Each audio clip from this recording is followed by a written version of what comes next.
Hello, my name is Jennifer Walls. I am a senior music major, and today I will be presenting my term research project for Music 340 Advanced Topics in Music Theory. As the title suggests, this presentation and subsequent research paper centers around Taylor Swift. Taylor Swift today in 2020 is one of the most well-known pop artists in the world. Her albums have consistently made it within the Billboard charts, and her career in music has spanned over a decade. With the release of her first album in 2006, Swift began with her roots in Nashville, Tennessee, bursting into the country music scene. However, as one would expect, Taylor Swift has a large change within the span of her career. There's a drastic arrival at the musical and thematic content of Reputation, which is nothing like any of the previous albums she had released in the earlier 2000s, except for Red. Red, as an album, is where we see Taylor Swift making a soft transition within her musical and thematic content, as well as lyrical inspirational shift. Red was not a shock because of the content was still the same, merely the themes had shifted, signifying a coming of age, and the country music aspect was still present within this album.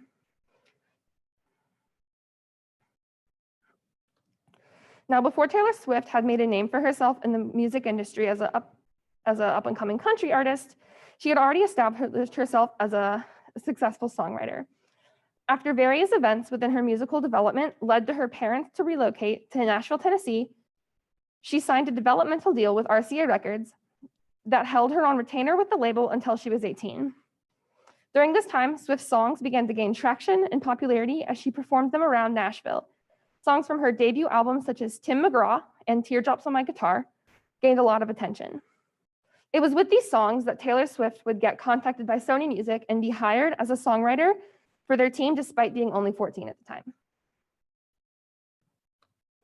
And shortly after beginning with the songwriter at Sony, Swift made the decision to leave RCA, and this decision led her to meet Scott Borchetta, who would later create Big Machine Records, the label which she would release her first 6 albums on.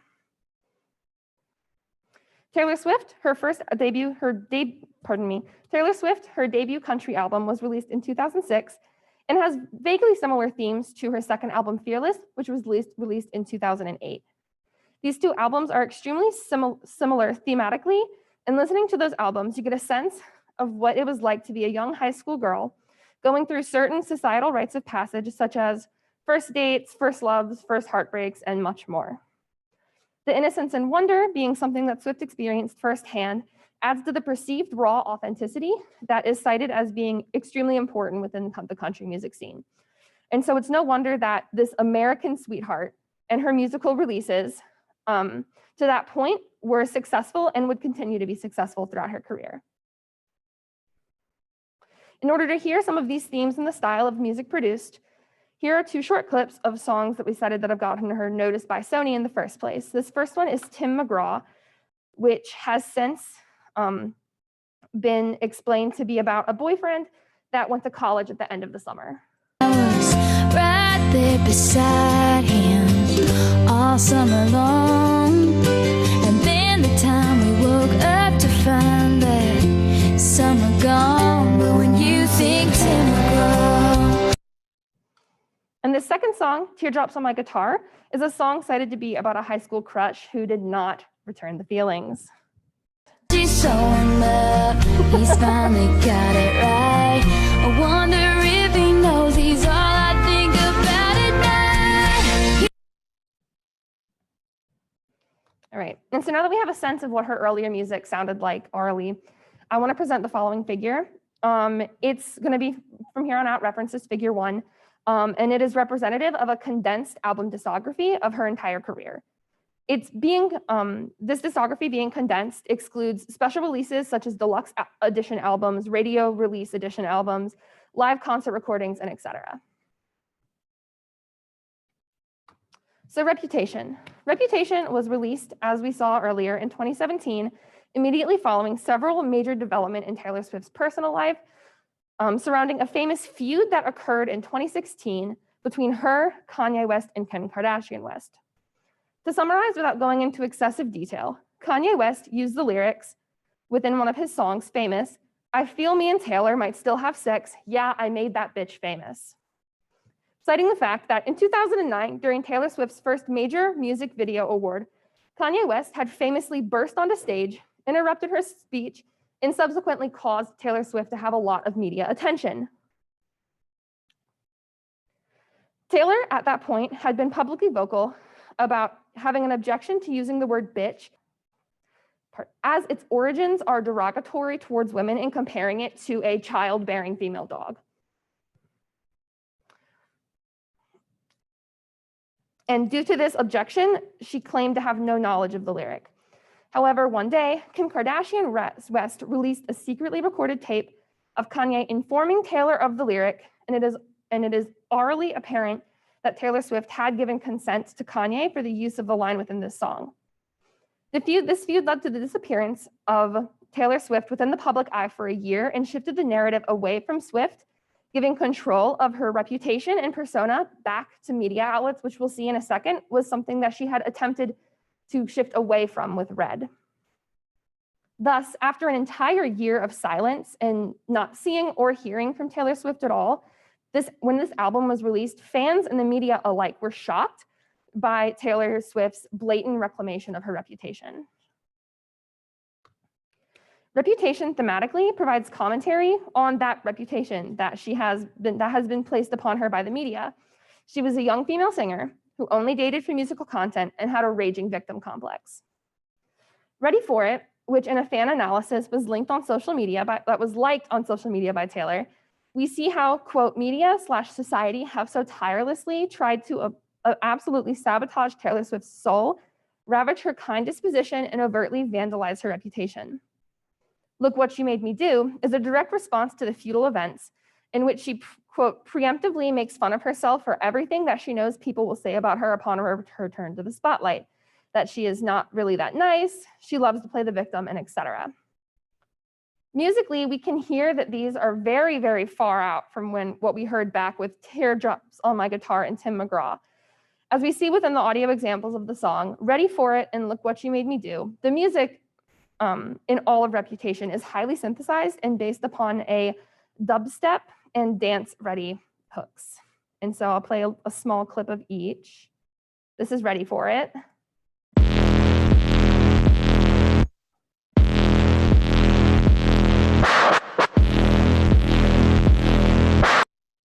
All right. And then this is Look What You Made Me Do. I check it once, then I check it twice. Oh, look what you made me do. Look what you made me do. Especially in Look What You Made Me Do, you can really hear those those dance-ready hooks with the beat drop at the start of the chorus. All right. And then so switching gears real quickly, we're going to switch back to Red, which is the album that this presentation is presenting as one of the reasons or one of the ways that one could have predicted that this thematic switch within Taylor Swift's music would occur. And so Red, as we saw in Figure 1, was released in 2012 and was very much a coming-of-age album for Swift. Her albums previous to Red had mainly discussed the difficulties that young and teenage girls faced while going through school, as we saw in Teardrops on My Guitar being about a crush not returning the feelings, and Tim McGraw about a boyfriend leaving for college after the summer. But the majority of Red's themes have to do with the difficulties that she faced while growing into an adult. Thematically, Swift is attempting to communicate her maturity to her fan base and the media. She no longer speaks about relationships like they would be described in fairy tales with the wonder and innocence that we could hear in songs such as Tim McGraw, but instead it moves to a more jaded viewpoint on love, with songs such as Red's first track, State of Grace, where the lyrics discuss love as a ruthless game. We also don't see Swift experiencing heartbreak by a means of a criminal action taken by the suitor, such as Drew's disinterest in Teardrops on My Guitar, but more as a nostalgic reflection on the good parts of a relationship, despite, for example, an implied loss of innocence in the breakup depicted within Red's song All Too Well. In fact, a large reason for the thematic shift within her music is due to a shift in lyrical inspiration that Taylor Swift cited within an interview, from individual relationships to drawing upon individual experiences and interactions she had within relationships. This draws upon that communication of maturity that I was speaking about earlier, because she's no longer idealizing any individual relationship or person, but is isolating specific reactions. Musically, we also observe an exploration into genres that are outside of the country music sphere where Taylor Swift had been so previously successful. In an interview about musical inspiration for Red, Swift stated that she wished to explore more genres of music and not limit herself to one or the other, citing that her reason for doing so was that she believed that genres created unnecessary walls around music. In Swift's case, this demonstrates maturity, especially to me, because in my observation as a musician studying music in higher education, historically, from within myself and others around me, I've noticed that it takes a certain level of comfort within yourself as an artist in order to be able to break the boundaries of which you're comfortable with. Swift historically has been candid about struggling with her comfort within herself and talking about how harsh criticism within the media and her fan base has really affected her in her 2020 documentary, Miss Americana. And so seeing Swift step out of that comfortable country music genre, we're seeing this implied maturity and personal growth and comfort within herself as an artist. And to listen to some of the examples, I have some short clips of State of Grace and All Too Well. The most genre experimentation is heard in State of Grace, whereas All Too Well, we see the more mature themes present. I think this is All Too Well. And I know it's long gone and that magic's not here no more. And I might be okay, but I'm not fine at all.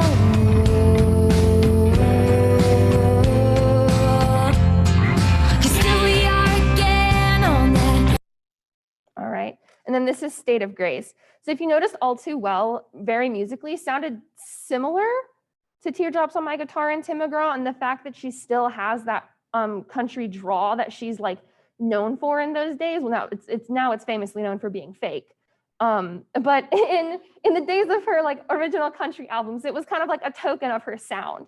Whereas All Too Well, we now hear more genre experimentation.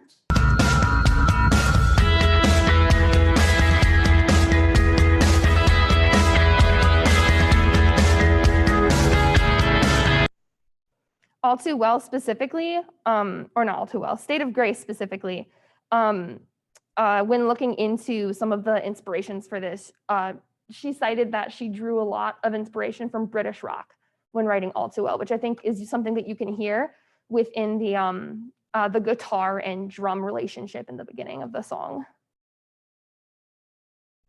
All right, and then, so before concluding, I feel like we have to address 1989 in one way or another.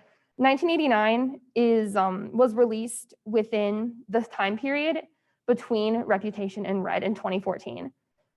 1989 is often cited as Swift's first true pop album and does thematically evolve from Red and does aid in the transition from the experimental Red era to the shocking Reputation era. However, the only significant evolutionary identifier within Red is the idea that the album itself is the story, not just the song. But you could arguably say that that came from Red. To elaborate, in 1989, yes, the songs themselves relate stories. But if you take the main themes from each song and line them up, you get the baseline map of an entire relationship. This is one of Swift's first albums to do this. And we can examine that Reputation and the themes within the order of songs, realize that that is something that happens in Reputation. However, without the shift in inspiration from relationships to experiences that happened in Red, it could be a safe assumption that the idea that of piecing together experiences that songs tell the story of into a greater story of the relationship may not have existed. So, does Red predict Reputation in any way? I would say yes, but not in the sense that a lot of internet conspiracy theorists would. The reason that Reputation was such a shock within the eyes of not only her fans, but the critics and the media upon release was because it was a blatant reclaiming of her identity and reputation. This was something that we saw an attempt at in Red, with the shift in lyrical inspiration and thematic material, as well as exploration of genres outside country in order to claim herself as a mature artist and not just the wonderstruck, naive, innocent America's sweetheart type girl. Red did not have the shock factor within Reputation because there was still that essence of naivety within a relationship in her writing and the bitterness of heartbreak, but even if that naivety was more reflected on as nostalgic, and that heartbreak was reflected upon without criminalization of the suitor. They were still present is what I'm trying to communicate. However, as we've seen, Reputation takes those attempts within Red and evolves them to be more assertive, with the complete absence of song that could be interpreted any way to have a stylistic or thematic connection to her previous albums. In Red, Swift was trying to grow away from her naivety, innocence, and wonder within her music that had claimed her as America's sweetheart by the media previously. And the idea that any album coming afterward continuing to perpetrate any message except for the rejection of those themes is not viable. So in conclusion, yes, it is a safe assumption that Reputation could not have existed without Red, providing both a launching pad for its creation and thematically, and therefore Red could have been used as a tool in predicting the dramatic reclamation of Swift's reputation, persona, and personal identity within the media view during the Red Reputation era. And these are my sources, and I will now open the floor to questions.